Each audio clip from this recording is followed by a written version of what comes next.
মহাপুৰুষ জগতগুৰু শ্ৰীমন্ত শংকৰদেৱে যি পদবন্ধ কৰিছে ভাগৱত মূল সংস্কৃত ভাগৱতৰ পৰা তৃতীয় স্কন্ধ কপিল চৰিত্ৰত এটা সুন্দৰ এটা দৰ্শন দেৱহূতি মাতৃ কপিল মহাপ্ৰভুৱে কপিল ভগৱানে কৈছে, বদতি কপিল হৰি শুনা মহাসতী একবিধ মাত্ৰ পুনু নিৰ্গুণ ভকতি জ্ঞান কৰ্মে তীৰ্থে ব্ৰতে নকৰিও মন সুদীৰ্ঘ বিশ্বাসে লৈও মুহূৰ্ত হৰণ মূৰ গুণ গণক সৰ্বনে তেতিখন নিষ্কামে মুহূৰ্ত যায় নিমজয় মন নিৰ্গুণ ভকতি এহি কহিলো বুজাই মই হমে ইটো ভক্তি এৰা এৰি নাই। ভগৱান কপিলে কৈছে যে নিৰ্গুণ ভক্তি পাবলৈ হ'লে বা ভগৱন্তৰ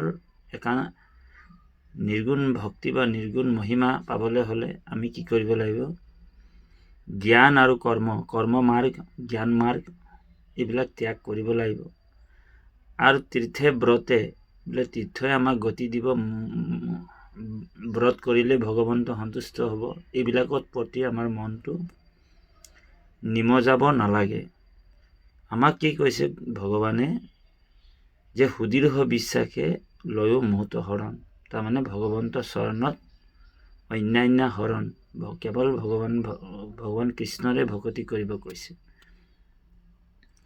গতিকে এই নিৰ্গুণ ভকতিহে মাতা আসম্বাৰ মহাফল তাত বিনে আন দেৱ হবে দেখে অকুহল জুনু বোলা ব্ৰহ্মপ্ৰাপ্তি ফল কৰি কয় শুনিও মাতি ইয়াৰ নিৰ্ণয়। মুক্তি ভকতি কৰিলে মুকুতিটো নিজে নিজে লগ লাগি যায়। এই কথাটো কৈছে মুক্তি কোনো ভকতিৰ প্ৰাসংগিক মাত্ৰ ভকতি কৰন্তে মুকুতিৰ শুৱে পাত্ৰ। তাৰপিছত কৈছে যে কলিযুগত বা ভকত ভগৱন্তৰ স্বৰূপ বুলি কৈছে।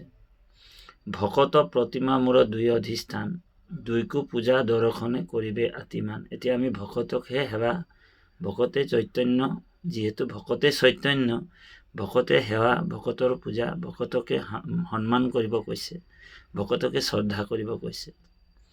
সমস্ত ভূততে মোক দেখিব মনে, সমস্ত ভূততে মানে সমস্ত জীৱ জগতত সমস্ত ভূত প্ৰাণী সকলোতে ঈশ্বৰ জ্ঞান,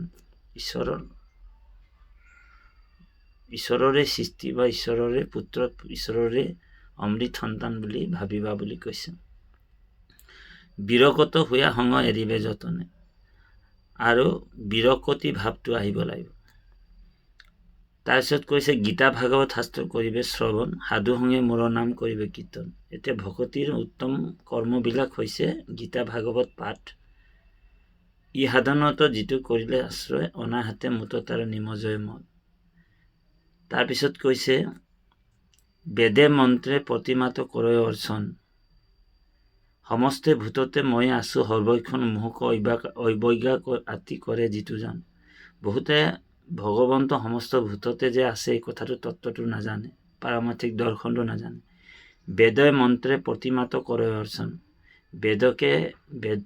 বেদটোকে মূল বুলি ভাবে, আকৌ প্ৰতিমা মানে মূৰ্তি পূজা কৰে, অৰ্চন কৰে, নাহি তাৰ ফল কিছু হবে বিড়ম্বন, এইবিলাক একো ফল নাই বুলি কৈছে।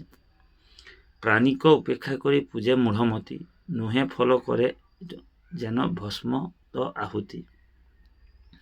পৰ শৰীৰত মোক বিদ্বেষ কৰে যদি পূজে তভু তাৰ চিত্ত শান্ত নয়। এতিয়া বহুতে গোসানীৰ আগত বলি বিধান কৰে, বধ কৰে, জীৱবধ কৰে, প্ৰাণী হিংসা কৰে। এইবিলাক আচলতে ভকতি বুলি কোৱা নাই। সেইবিলাক কৈছে তাতো মই তুষ্ট নহো জানিবা নিশ্চয় অৱজ্ঞা অপেক্ষা দ্বেষ নিন্দা পৰি হৰি তেবে মোক পুজিবেক ভক্তি ভাৱ কৰি। ভগৱানৰ ভক্তি অন্যথা পুজিলে মোক ফলক নাপায় স্বৰূপ কৰিয়া মই কহিলো আই। যিজন আপোনপৰ ভেদক কৰে তাক মই ঘোৰতৰ দেও মৃত্যু ভয়। এতিয়া অন্তৰ্যামী ৰূপে ভগৱান সকলোতে আছে, গতিকে সকলোতে ভগৱন্ত আছে। আৰু থকাৰ পিছতো বহুতে মানুহে এই ঈশ্বৰ তত্ত্ব জ্ঞানটো নোপোৱাৰ কাৰণে ভগৱন্তৰ ভক্তি নথকাৰ কাৰণে প্ৰাণী হিংসা কৰে। এতিয়া প্ৰাণী হিংসা কৰাটো ভকত হ'ব নোৱাৰে বা প্ৰাণী হিংসা কৰাজন সুখেৰে থাকিব নোৱাৰে। ইহকাল আৰু পৰকাল দুটাতে তেওঁ শান্তি নাই বুলি কৈছে। তেওঁ মৰাৰ পিছতো তেওঁৰ শৰীৰটোকো মৰাৰ পিছতো সিংহ বাঘ শিয়ালে খাব বুলি কৈছে। গতিকে এনেকুৱা কথাবিলাক ৩৩ স্কন্ধ ভাগৱতত আছে। শ্ৰীমদ ভাগৱত ৩৩ স্কন্ধ কপিল চৰিত্ৰত পঢ়িলে মানে ভালকৈ কথাখিনি বুজা পোৱা যায়। গতিকে আমি সকলো চৰণতে সেৱা জনাইছোঁ। কৃষ্ণ কৃষ্ণ। এতিয়া ব্ৰহ্মা, বিষ্ণু আৰু শিৱ এই তিনিজন, ইয়াতে যিজন পৰমাত্মা ভগৱান কৃষ্ণ বনমালী, এই তিনিজনকে অধিকাৰী পাতিলে আৰু অধিকাৰীৰ পিছত ত্ৰিমূৰ্তিক প্ৰতি ভগৱত ভক্তিৰ নিৰ্দেশ দিছে। শুক নিগদ্ধতি শুনি শুক নিৰ্পবৰ, আচৈ কীৰ্তাঞ্জলি হোৱা ব্ৰহ্মা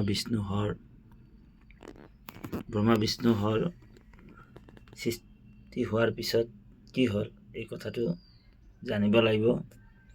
আকাশৰ পৰা পাছে পুৰুষ ঈশ্বৰ, মেঘৰ গম্ভীৰ ধ্বনি দিৰন্ত উত্তৰ, হে ব্ৰহ্মা হে বিষ্ণু হে ত্ৰিপুৰাৰী, আজি ধৰি তিনিকো পাতিলো অধিকাৰী, জগতৰ ঈশ্বৰ তিনিৰো থৈলো নাম, সৃষ্টি স্থিতি প্ৰলয় তিনিৰো তিনি কাম, শুনিও ক ব্ৰহ্মা তুমি সৰ্জীৱ জগত, সুৰাসুৰ নাগ নৰ পশু পক্ষী যত।